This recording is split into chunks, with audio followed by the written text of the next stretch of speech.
చూడండి, ఎమర్జెన్సీ పరిస్థితి ఉంటే మీరు బయట తిరిగేవారా? మీరందరూ కూడా లోపల ఉండేవారు. మహిళా ఐఏఎస్ వ్యక్తిత్వ హననం కేసులో విలేకరుల అరెస్ట్పై హైదరాబాద్ పోలీస్ కమిషనర్ సజ్జనార్ అంటూ చూస్తాను. నేను ఒకటే అడుగుతాను సజ్జనార్ గారిని, ఒక మహిళా ఐఏఎస్ పైన అసత్య ప్రచారం రావడం తప్పు, దాని అందరూ కూడా ఖండించాల్సిందే, దానిపైన చట్టపరమైనటువంటి చర్యలు తీసుకోవాల్సిందే. దానిలో మేము ఎటువంటి మీకు ఫుల్ ఫ్లెడ్జ్గా మద్దతు ఇస్తాను. నేను ఒకటే అడుగుతాను, మహిళా ఐఏఎస్ పైన జరిగింది వ్యక్తిత్వ హననం, ఓకే మంచిదే, దానికి సంబంధించినటువంటి విషయంలో మీరు చేసిన పని మంచిదే అనుకుందాం, ఓకే రండి. ఇంకొక విషయం, ఈరోజు కౌశిక్ రెడ్డి, ఎమ్మెల్యే కౌశిక్ రెడ్డి ఎవరైతే ఉన్నారో ఆయనే ఒక బలమైనటువంటి ఆరోపణ రేవంత్ రెడ్డి మీద చేసిండు. ఏం చేసిండు? మైహోం భూజాకి ఒక బైక్ మీద వెళ్ళిండు అని చెప్పేసి ఆయన డైరెక్ట్గా కౌంటర్ చేసిండు. ఒక హీరోయిన్ తోటి సంబంధం అంటగాగిండు. మరి అప్పుడు కౌశిక్ రెడ్డిని ఎందుకు అరెస్ట్ చేయలేదు?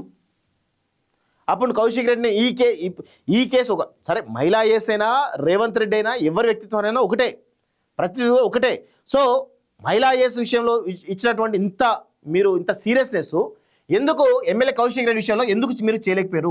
ఈయన పైన కేసీఆర్ రేవంత్ రెడ్డి కుటుంబం పైన అనేకమైనటువంటి అసత్య ప్రచారాలు ఈరోజు సోషల్ మీడియా వేదిక జరిగితే ఎంతమందికి చర్యలు తీసుకున్నారు? దాని వెనకాల ఉన్నటువంటి గుట్టు ఏమైనా విప్పిర్రా? ఇది ఒక్కసారి మీరు గమనించాలి. ఒకటి. రెండోది, బీఆర్ఎస్ పార్టీ పైన తీవ్రమైనటువంటి అసత్య ప్రచారాలు జరిగినాయి, వాళ్ళ కుటుంబం పైన కూడా. దానిపైన ఏమైనా చర్యలు తీసుకున్నారా?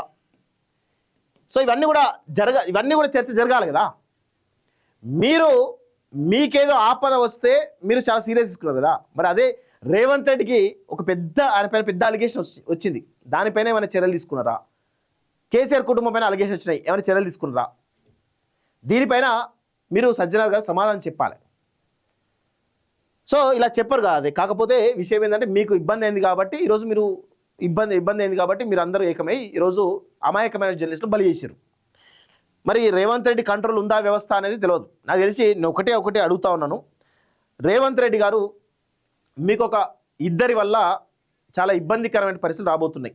మీరు ఇప్పటికైనా తేరుకోకపోతే రాబోయే రోజుల్లో మీరు ఉంటారో మరి ఏం జరుగుతుందో తెలియదు, కానీ మొత్తానికైతే చాలా ఇబ్బందికరమైనటువంటి పరిస్థితుల్లో ఉంటారు. ఆ ఇద్దరి వల్లనే, ప్రభుత్వంలో ఉన్నటువంటి ఒక ఇద్దరు వ్యక్తుల వల్ల మీకు చాలా పెద్ద చెడ్డ పేరు వస్తుంది, అది గుర్తుపెట్టుకోండి. సో పారిపోయేందుకు ప్రయత్నిస్తే అరెస్ట్ చేశాడా? అసలు ఎవరు పారిపోతున్నారు? ఆయన పారిపోతే మళ్ళీ రాడా?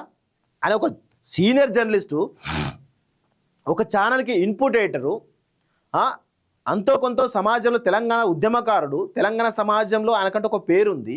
అవన్నీ వదిలిపెట్టుకొని ఆయన పెద్ద స్కామ్ చేసింది కాదు కదా. నిజంగా 100 కోట్ల స్కామ్ చేసిండంటే పారిపోయిందంటే అనుకోవచ్చు. అది మళ్ళీ తిరిగి రావాల్సిందే కదా. ఏమంటాడు? మా అంటే వారం రోజులు పోతుకోవచ్చు, 10 రోజులు పోతుకోవచ్చు, నెల రోజులు పోతుకోవచ్చు, తర్వాత రావాల్సింది కదా. మరి అదే పారిపోతున్నటువంటి నరేంద్ర చౌదరిని ఎందుకు అరెస్ట్ చేయలేదు? మరి అదే పారిపోతున్న నరేంద్ర చౌదరిని ఎందుకు అరెస్ట్ చేయలేదు? అట్లా ఉంటుంది మీ యొక్క తీరు. సో విచారణకు వస్తామని చెప్పి ఫోన్లు ఆఫ్ చేశారు. విచారణకు పిలిస్తే రావాల్సిందే. నోటీస్ ఎందుకు ఇవ్వాలట? 3 years బెయిల్ బిలోనే కదా, 41 CRPs నోటీస్ ఇవ్వాలి కదా. ఇట్లా ఉంటే మరి ఛానల్ CEO ఎక్కడన్నా విచారణకు రావాలి. మరి అంటే దొంతు రమేష్ ఎక్కడున్నాడో మీకు సమాచారం వచ్చింది, కానీ ఛానల్ CEO ఎక్కడున్నాడో మీకు అవి రాలేదంటే మరి ఎక్కడుంది లోపం? మీకు సమాచారం ఎవరిచ్చారు? ఇదంతా కూడా తెలవాల్సిన అవసరం అయితే ఉంటుంది. దయచేసి ఏ తప్పు చేయకపోతే భయం ఎందుకు? భయం ఎవరు భయపడతారు?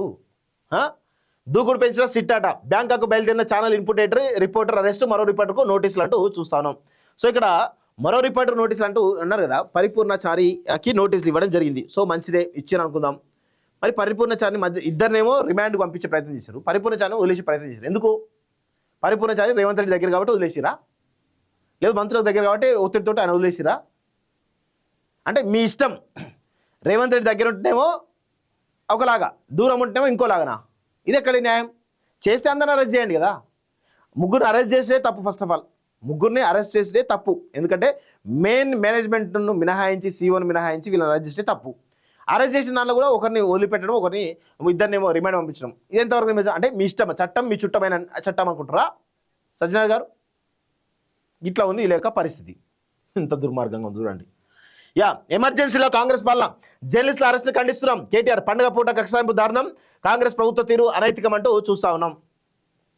ఇది పరిస్థితి. నిన్న చాలా సీరియస్గా మాట్లాడుతున్నారు సజ్జనార్ గారు. అంటే ఇక ఈ జర్నలిస్టులు భయపెట్టే విధంగా జర్నలిస్టులు భయపెట్టే విధంగా మాట్లాడుతున్నారు. వాస్తవంగా జర్నలిస్టులు కూడా అన్ని గమనిస్తున్నారు. ఒక్కొక్కటి అన్నీ కూడా బయటకు వస్తాయి.